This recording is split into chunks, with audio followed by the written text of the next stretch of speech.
Hello, ngayon tetestingin natin itong OBD2 na V519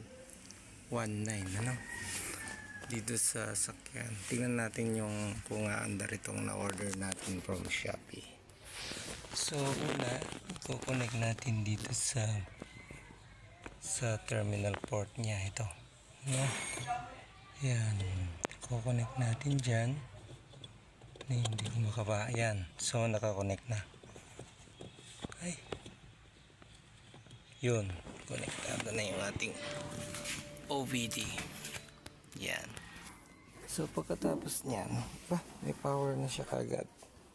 I-switch on natin itong engine. Yan. Yan. Naka-power na. So, ngayon,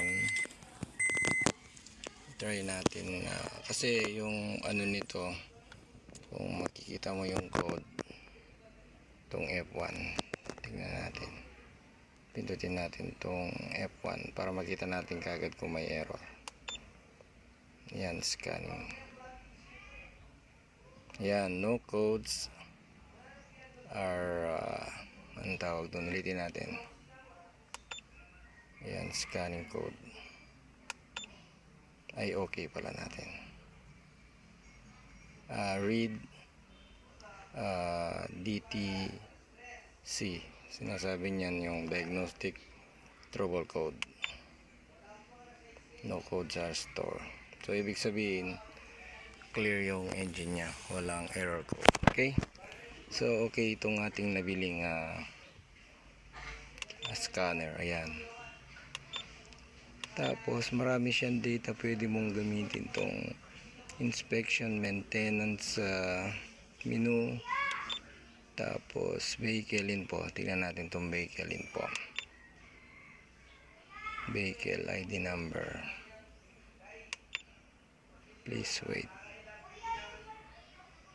Tingnan natin kung ano yung vehicle ID number. Wala siya. So exit natin.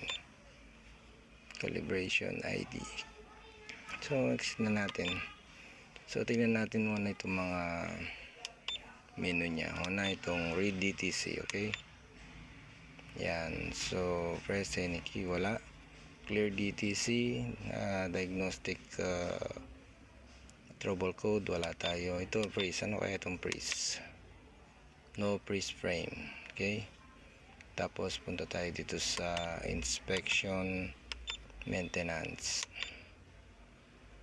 Ayan, wala tayo dyan. So exit natin. Napakaganda pala nito. Vehicle info, naka natin live data. Tingnan natin yung live data. Pero yung live data dapat ito naka na rin sakyan, kaso naka standby lang tayo, no? Exit na natin to. Ano itong mode 6, mode 6 monitor, onboard monitor, wala na din yan. Oxygen sensor, pero dapat umaandar yan, no? Back 1, so marami pala, no? So exit na natin to. Tingnan lang natin yung ibang menu. Mode 8. Okay, evaporated system, wala. Exit. So far okay naman guys. Ayos itong nabili nating OBD, ano? So importante rito pagka gusto makita yung error or mayroon tayong diagnostic trouble code, ito dito mo lang, pindutin mo lang itong F1 direct, ano? Kuya yan, read DTC, tapos makikita mo na yung code nya. So ngayon walang code na makikita. So ibig sabihin okay pa yung engine natin. O yan guys, okay na, approve na itong ating OBD2. Maraming salamat sa panonood. Okay. So ito yung in-order nating OBD scanner. OBD2 scanner. Tignan natin kung ito nga. Tignan na. Wow, ganda ng packaging.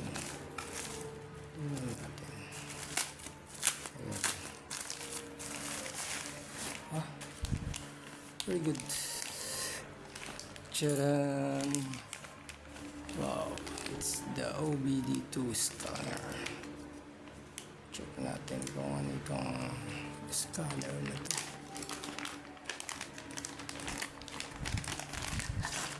Wow. So ito yung port. Yan.